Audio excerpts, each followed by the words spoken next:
Vamos a tener la primera ponencia con el título Producción del petróleo de México, escenarios 2040. Quien nos va a dar la ponencia es el doctor, el arquitecto Edgar Ocampo Telles. Buenos días. Quiero agradecer a la doctora Elodie Segal la invitación a esta universidad. Y para iniciar quisiera hacer énfasis en la importancia de por qué el tema del petróleo, ¿no? Antes de iniciar la conferencia, el petróleo está en todo el proceso agroindustrial de la actualidad. La humanidad ha confiado al petróleo toda su agilidad para moverse, para transportar mercancías. Todo lo que nosotros comercializamos se mueve a través del petróleo.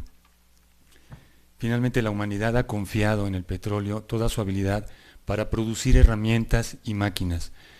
Al parecer es urgente saber cuánto petróleo nos queda, de eso se trata esta conferencia, y México es un buen ejemplo a nivel mundial de lo que ocurre en el planeta. Lo que ustedes están viendo y van a ver aquí en México está ocurriendo de manera similar en todos los países petroleros del mundo. Este trabajo fue patrocinado por la UNAM a través del Instituto de Investigaciones Jurídicas. Fue publicado en un libro que se llama Reforma Energética y el Desarrollo Industrial. Fue presentado ante la Comisión de Energía del Senado de la República y hoy esta presentación forma parte del plan de estudios del Diplomado de Inversiones en Energía en el ITAM con el nombre de Áreas de Oportunidad de Producción Petrolera de México, Shale, Chicontepec y Aguas Profundas.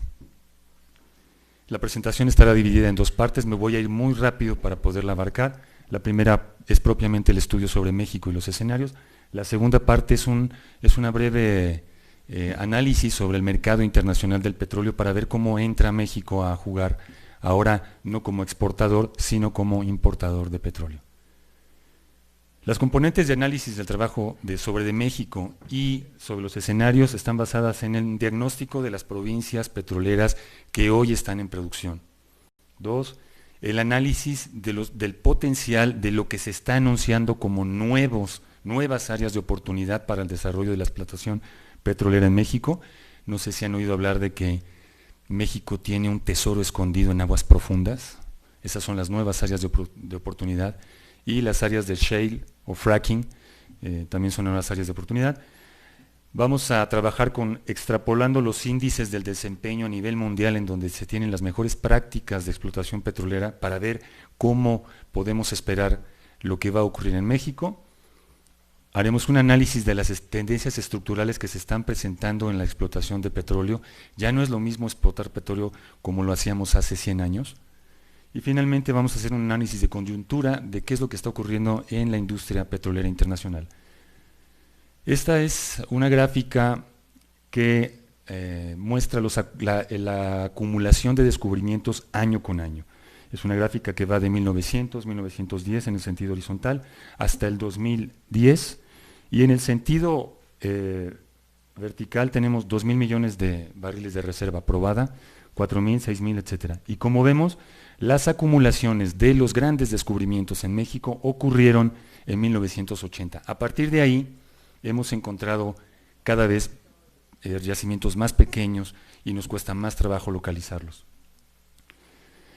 Este barril que ustedes ven aquí representa todas las reservas petroleras mexicanas identificadas hasta el día de hoy. Son 94.000 millones de barriles los que se han identificado en nuestro país. Es una suma muy importante. Nos colocaría como el quinto país con reservas probadas del mundo. Por las condiciones de explotación del petróleo, no todo el petróleo es igual. Pemex y las empresas petroleras nunca distinguen esta parte del petróleo. Si nosotros hiciéramos una clasificación del petróleo por las condiciones o las dificultades de explotación, quedaría dibujado de esta manera, en donde el petróleo fácil es el que está arriba, el más accesible, el de en medio es difícil y el de hasta abajo el muy difícil. Y como ejemplo les quiero mostrar el yacimiento Chicontepec.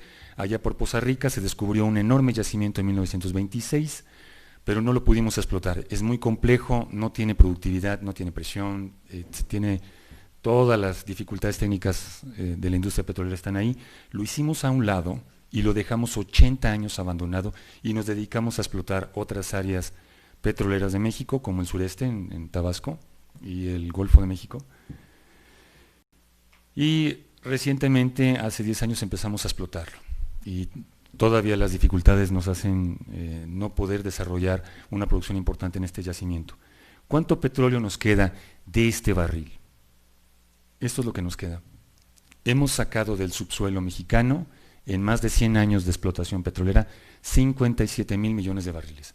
Ya se produjeron, ya se quemaron, ya no existen. Eso nos tocó a nuestra generación disfrutarlo, eso no les tocó a ustedes les toca la segunda parte. Nos quedan en reservas 3P, son las reservas probadas, probables y posibles, 37,000 millones de barriles, pero solo 9,700 millones son probadas. ¿De dónde hemos sacado el petróleo? Este mapa es muy elocuente para que ustedes se den idea de dónde está el petróleo de México. Pemex de repente presenta láminas en donde todo el país aparece coloreado con una abundancia impresionante de recursos de hidrocarburos, y en realidad el petróleo de México ha salido de ahí, de esa pequeña mancha que ustedes ven ahí. Es el territorio de Tabasco, sus costas y un cachito del litoral del estado de Campeche, frente a Ciudad del Carmen.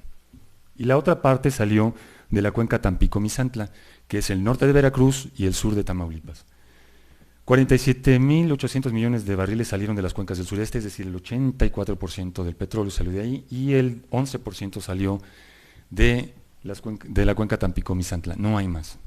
Este mapa es suficiente para entender que el petróleo de México yace ahí. ¿Cómo fue extraído este petróleo? En esta gráfica vamos a analizar como si se tratara de un electrocardiograma, cómo sube y cómo baja la producción. En el sentido horizontal es una gráfica que va de 1900 al 2015, y en el sentido horizontal tenemos 500,000 barriles diarios. No sé si se puede apretar aquí. 1 millón de barriles diarios, 1.5, 2 millones, hasta 2 millones y medio. Entonces iniciamos la producción en México en esta zona, Tampico-Misantla, por ahí de 1905, y este es su perfil de producción. En 1920, a pesar de lo rudimentario de nuestra infraestructura petrolera, logramos producir 500,000 barriles diarios. Era una producción enorme. Éramos el segundo o tercer país productor de petróleo en el mundo en esas épocas. Esta región quedó totalmente agotada, la hemos seguido explotando, sin embargo, ya está, es una región muy madura. Después, por ahí de los años 60, nos metimos a la parte de Tabasco, el territorio de Tabasco. Iniciamos con la cuenca Sánchez-Magallanes, 5 presidentes. Después el gran yacimiento Samaria del complejo J.B. Bermúdez, y finalmente Jujo-Tecoaminoacán. Estas áreas están en el territorio de Tabasco, cerca de Villahermosa, cerca de Cárdenas, cerca de estos poblados que están, Comalcalco, Cunduacán. Vamos a dejar estos perfiles como fondo y vamos a ver qué fue lo que ocurrió. Si se dan cuenta, ninguno de estos perfiles alcanza el 1 millón de barriles diarios, a pesar de que fueron cuencas muy importantes. Vamos a ver lo que pasó cuando nos metimos y nos remojamos los pies en el Golfo de México, en las aguas someras, frente a Ciudad del Carmen, en las costas de Campeche. Este es el perfil de producción de Cantarell, inicia en el 80 y alcanza más de 2 millones de barriles diarios, solo este yacimiento. Fue una verdadera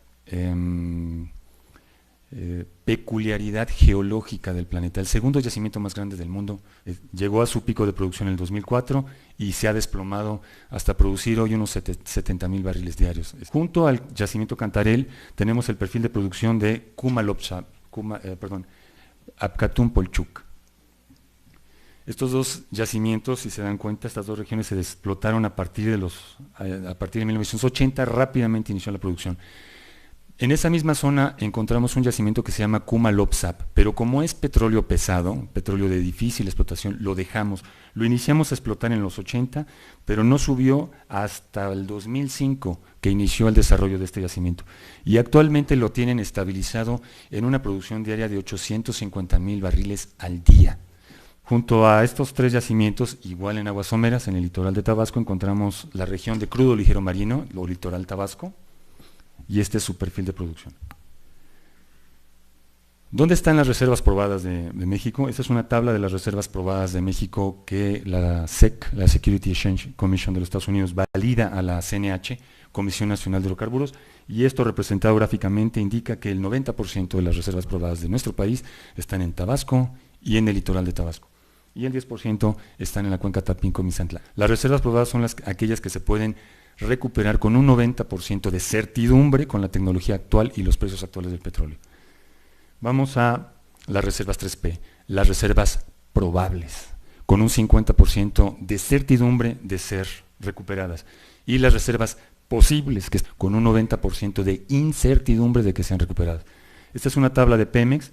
Aquí tenemos las reservas 1P, 2P y 3P. Vamos a concentrarnos en esta tabla y la vamos a reflejar gráficamente en el mapa de la República. Casi el 60%, nuevamente, las cuencas del sureste, Tabasco y su litoral, 34% en la cuenca Tampico-Misantla y el 5% está en las aguas profundas del Golfo de México. Esto es el petróleo con el que contamos. Ahora nos hablan de que hay recursos prospectivos que todavía están en un nivel de incertidumbre mayor.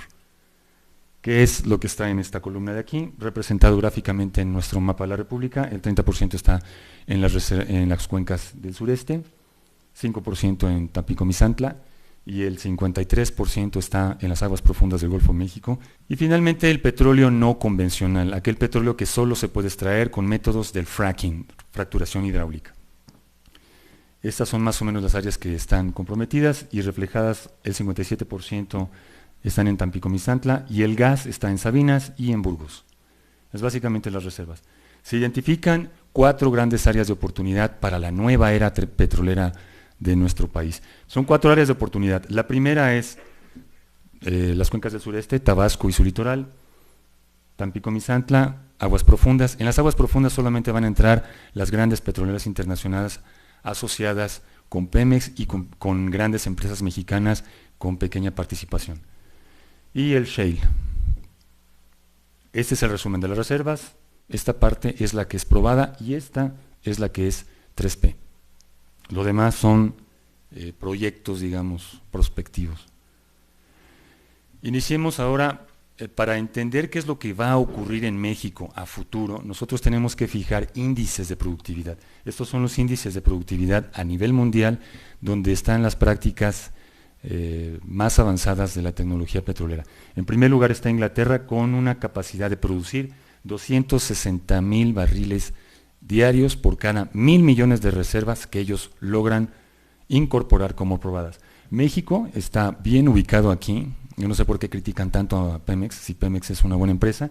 Estamos en el 4º lugar con 200. Yo no soy de Pemex, advierto, no vayan a pensar que ni he trabajado jamás con ellos.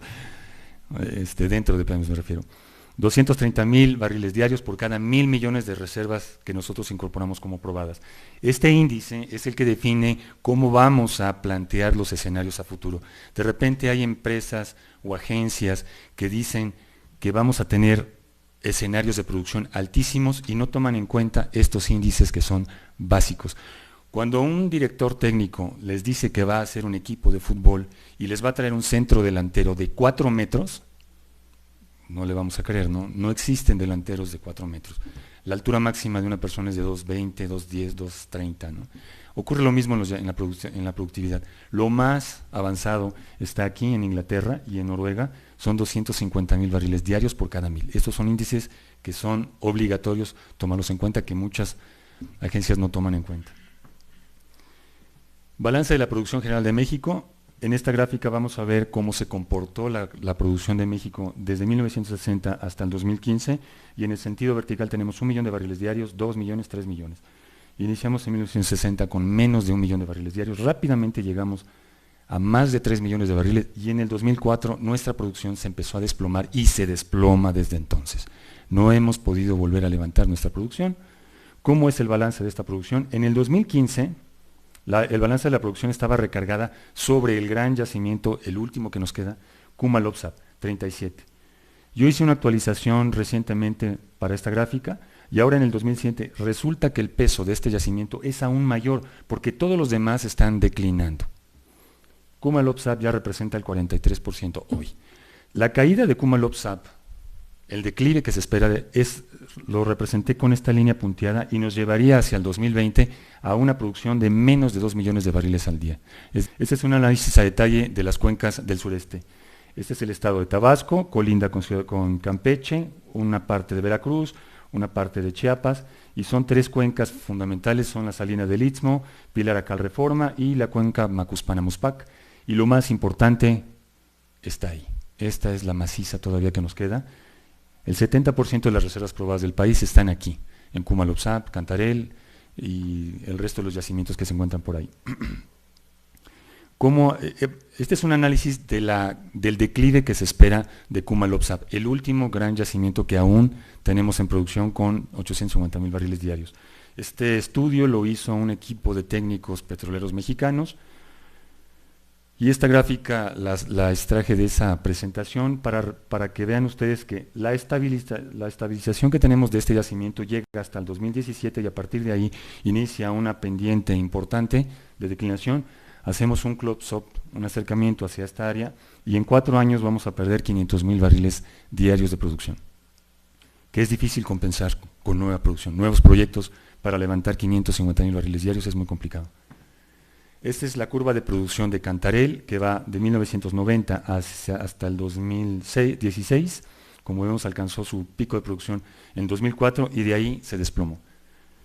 Producción de Apcatum también se desplomó, producción del Campocan también se desplomó, petróleo Campo Chuc también se desploma, la producción de todos los campos terrestres de Tabasco está en declive también, y la única área que tenemos todavía en incremento de producción es Litoral Tabasco, pero es una producción de 350,000 barriles diarios. Y este es el perfil de producción de Cumalopzap, que lo tienen estabilizado en 850,000 barriles diarios.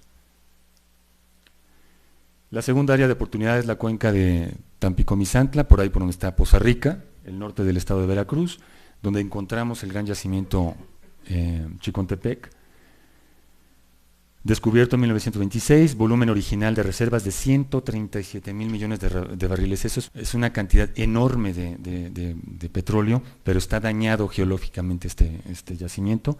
Solo tenemos incorporadas 700 millones de barriles diarios de esta enorme cantidad, y estas son las complejidades de explotación de este yacimiento. Estos son los perfiles de producción que se esperaban de este yacimiento. Inicialmente, en el 2008, se pensó que llegaría a 400,000 barriles, perdón, 2006, este era el perfil que esperaban de producción de este yacimiento. Luego en 2008 hubo una corrección y pensaron que este yacimiento, estos eran pronósticos, y la producción real fue esta, la que ustedes ven que se despliega abajo. O sea, muy lejos de lo que se estimó que iba a ser la producción. Es muy complejo este yacimiento. Las áreas del Golfo de México, aguas profundas, esto es lo que está licitando la CNH, y según las estimaciones de reservas tenemos 28,000 millones de barriles escondidos en alguna parte del Golfo de México. Para analizar lo que ocurre en el Golfo de México mexicano, solo tenemos que ir a la parte del Golfo de México norteamericano para ver qué podemos esperar. Es un trabajo de análogos, es una región geológica similar, y del lado norteamericano, lo que está en el Golfo de México nunca ha pasado de 5,000 millones de barriles de reserva probada, y ellos tienen recursos prospectivos en el Golfo de México por 54,000. Nosotros tenemos 28,000, ellos tienen 54,000. De estos 54,000 solo han podido incorporar como reserva probada solo esta pequeña parte, 5,000 millones de barriles, es decir, un 10%. Si nosotros establecemos este criterio para, en el mejor de los casos, ver qué es lo que vamos a poder incorporar, podemos pensar que de aguas profundas vamos a incorporar más o menos 2,000 millones de barriles en reservas probadas. Ese es el perfil de producción de aguas del Golfo de México de los Estados Unidos. Inicia en 1980, arranca las aguas profundas a partir de 1990, suben hasta después del año 2000, y de repente esta curva que parecía natural, que iba a continuar, se rompe y empieza una producción caótica en el Golfo de México. No es fácil producir en aguas profundas, es muy complejo. Entonces, del lado americano, lo más que han logrado producir es 1,5 millones de barriles al día. Estos son los índices de productividad en las diversas regiones de aguas profundas del mundo. Estados Unidos es la que tiene mayor productividad, 260,000 barriles diarios por cada 1,000 millones de reserva aprobada. Angola tiene 190,000 por cada 1,000 millones de reserva, y Brasil tiene 170,000 producción diaria por cada 1.000 millones de barriles. Estos índices son los que se van a aplicar para la formulación del escenario a futuro de la producción de México, en particular en el área del Golfo de México. El área de shale o de lutitas. La Comisión Nacional de Hidrocarburos dice que tenemos 32, nuevamente anuncios enormes, 32.000 millones de barriles en reservas, en recursos prospectivos. Sin embargo, el Departamento de los Estados Unidos dice que no tenemos 32.000, que tenemos 13. O sea, menos de la mitad. Entonces, ¿a quién creerle aquí? Ese es el Departamento de los Estados Unidos. Y la agencia internacional Rystad es aún peor de cruel con nosotros, dice que nada más tenemos 4.000. Entonces, esto es un gran factor de incertidumbre para planear los escenarios. El escenario que yo planteo, tomo como bueno el dato de los 13.000 millones de barriles del Departamento de Energía de los Estados Unidos, pero estos son recursos prospectivos, no son reservas probadas. Lo que Estados Unidos tiene como reservas prospectivas es 58.000, y lo que han logrado incorporar son 10.000. Entonces, haciendo esta comparación, que Estados Unidos tiene el mejor desarrollo tecnológico para la explotación de shale, podríamos pensar que vamos a tener más o menos unos 1.500 millones de barriles de reserva probada. Estos son los perfiles de producción en Estados Unidos de las diferentes cuencas petroleras del shale. Esta es la de Bakken, llegó a su pico de producción en el 2015, ya está declinando. Esta es la de Eagle Ford. Estos son los índices de producción de estas regiones. Y vamos a analizar las tendencias estructurales que están ocurriendo. Ya no podemos explotar el petróleo como lo hacíamos hace 100 años. Estamos teniendo dificultades cada vez mayores en esta industria, y vamos a analizarlas de manera breve. La primera es la caída de productividad de los pozos. Y yo quiero hacerles una comparación de los pozos de hace 100 años, cuando la Revolución Mexicana. El pozo Dos Bocas, la Pearson and Son, 100.000 barriles diarios, un pozo, 100.000 barriles diarios. Pozo Potrero del Llano, hasta una novela se hizo de este pozo, 100.000 barriles diarios. Y finalmente el Pozo Cerro Azul 4, 260.000 barriles diarios. Y lo que hoy estamos encontrando de este lado son 700 barriles diarios, un pozo en el yacimiento Eagle Ford en los Estados Unidos, y 300 barriles diarios en el Pozo Permian. Entonces los escenarios no pueden considerar esta productividad que tuvimos hace 100 años. Hay que considerar esto. Caída de la productividad por pozos. Este es un perfil de la cantidad de pozos activos, productivos en las cuencas del sureste que teníamos desde el 2005 al 2014. Andábamos más o menos en 1.200 pozos activos en esta región. Y de repente en el 2008 le echamos ganas, metimos el acelerador a fondo y subimos la cantidad de pozos productivos hasta 1.900 pozos activos. ¿Y qué creen que pasó simultáneamente con la producción? Si yo voy en un Ferrari y le acelero, el Ferrari avanza más rápido, ¿no? Aquí es al revés. Te subes a tu Ferrari, le aceleras y el Ferrari va más despacio. La producción de petróleo de México cayó, a pesar de que abrimos más pozos activos. Ese es otro fenómeno que está ocurriendo. Esto también es importante considerarlo en el diseño de los escenarios a futuro, porque luego se pasan por alto estas cosas. Otra de las tendencias estructurales esta es la gráfica de una cuenca productiva muy importante, la de Noruega, en donde las condiciones de explotación, las condiciones legales, las condiciones de normatividad, las mejores empresas están ahí. Ahí no hay ningún problema para producir petróleo. Esa es una gráfica que va de 1970 hacia el 2030. Vamos a hacer dos cortes, un corte donde alcanzó su pico de producción y luego un corte en el 2015, que es el actual, y luego un pronóstico. Y en el sentido horizontal aquí tenemos 1 millón de barriles diarios, 2 millones de barriles diarios y 3 millones de barriles diarios. La producción de Noruega es muy similar a la de México. Inicia la producción y rápidamente por ahí del 90 llegan a 1 millón, después 2 millones diarios, 3 millones diarios, y en el 2001 la producción de petróleo de Noruega se empezó a desplomar, a pesar de que las empresas petroleras más grandes del planeta están ahí. Shell, Exxon, Total, Eni, las más grandes del mundo están ahí y empezaron a desarrollar toda la tecnología posible para tratar de revertir este proceso. Este corte llega hasta el 2015 y el pronóstico es este.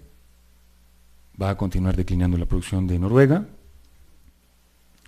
Tendencias estructurales a nivel general en la industria petrolera. En exploración, descubrimientos esporádicos, pequeños y complejos. Estos son testimonios, los voy a pasar rápidamente. Me quedaré hasta el último, que este es de la Agencia Internacional de la Energía, y dice: Global Oil Discoveries and New Projects fell to historic lows. En cuanto a producción, baja productividad, mayor complejidad, mayor riesgo y restricciones. Y estos son testimonios en diferentes medios periodísticos, Forbes, el Financial Times, de que eso está ocurriendo. Y las tendencias coyunturales. ¿Qué está pasando ahorita con la industria? La industria se está adecuando a lo que está ocurriendo. Entonces, esos son más testimonios. En cuanto a las tendencias coyunturales en exploración y producción, en exploración, se están reduciendo dramáticamente los presupuestos para explorar el planeta. Las inversiones en exploración y desarrollo también están declinando, y las ganancias de las malas petroleras están cayendo, ¿no? Al grado de que algunas de ellas están en riesgo de quebrar. Conclusiones finales para los escenarios. Primero, no sé si voy bien en el tiempo o voy más rápido. Entonces no creo que me dé tiempo, voy a ir más rápido. Las provincias petroleras mexicanas se encuentran en fase de avanzada madurez, eso es indiscutible. La producción está declinando desde hace 12 años, es indiscutible. Los descubrimientos son más pequeños. Las áreas de oportunidad tienen potencial, pero son muy complejas de desarrollo. Las tendencias de explotación petrolera indican que cada vez es más difícil, y la industria petrolera mundial está desmantelándose. Todos estos elementos se consideraron para el desarrollo de los escenarios.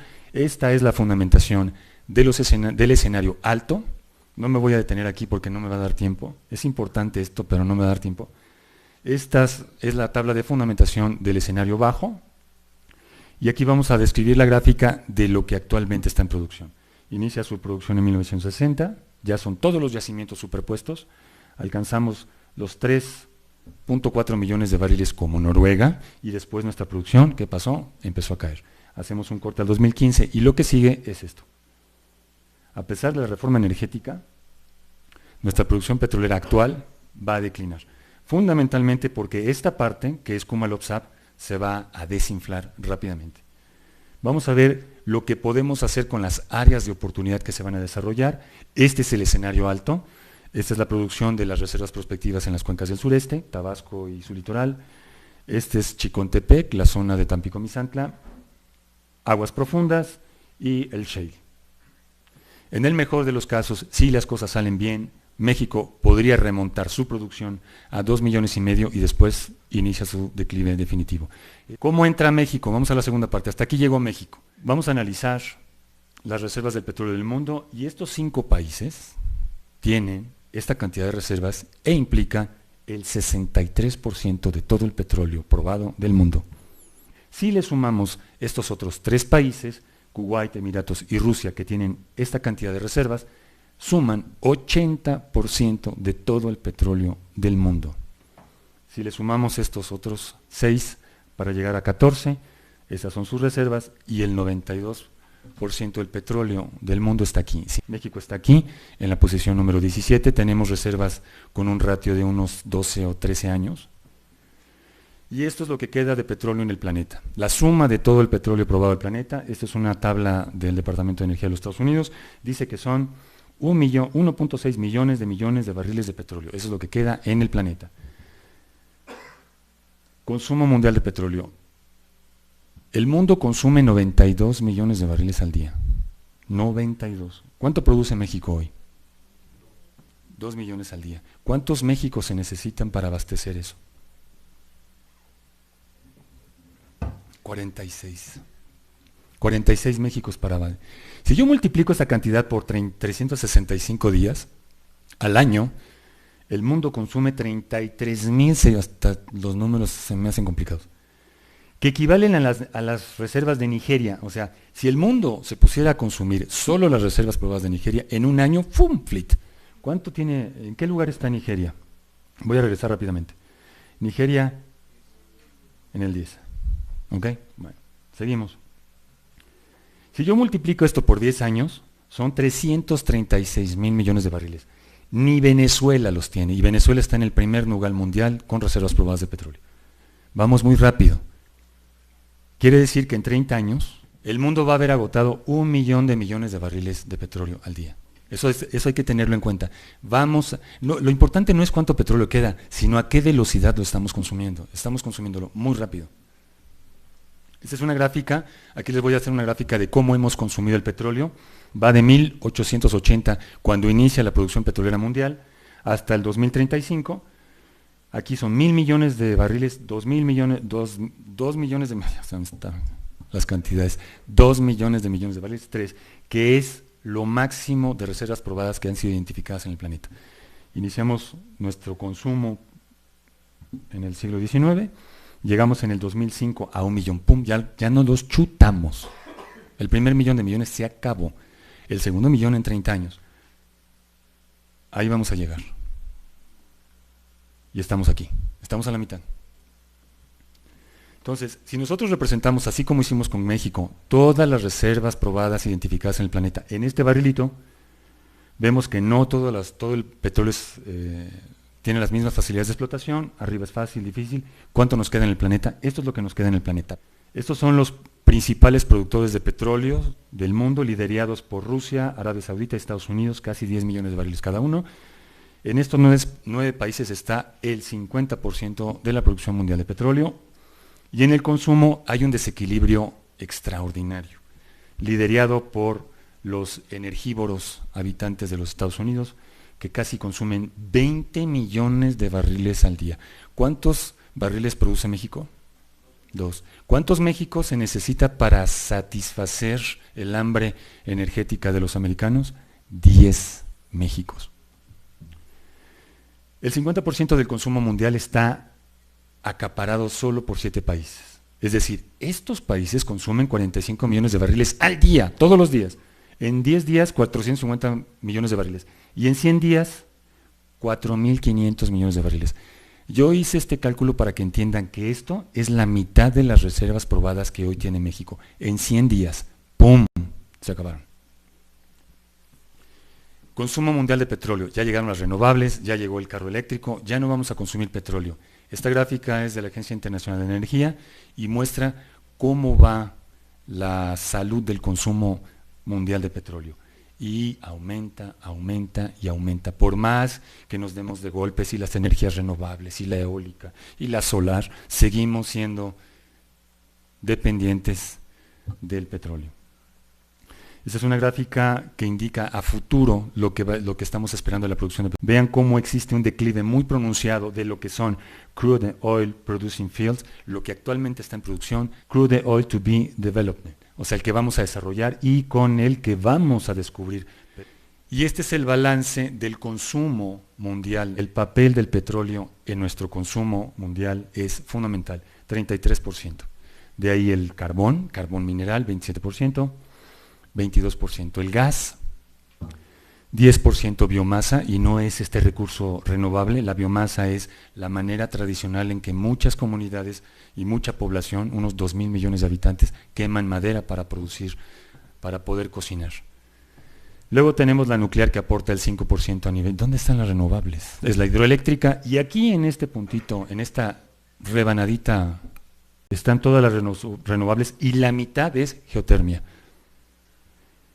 Y esto es un pronóstico a futuro del Institute for Energy Research, que dice que las renovables tampoco se van a mover mucho, van a seguir aportando el 3%, vamos a depender del petróleo, vamos a depender del gas y del carbón y de la nuclear. Seguimos adictos a este tipo de energía. Esta es una gráfica del desarrollo de cómo la humanidad ha consumido la energía. Todo lo demás es carbón, petróleo, madera aquí, carbón, petróleo y gas.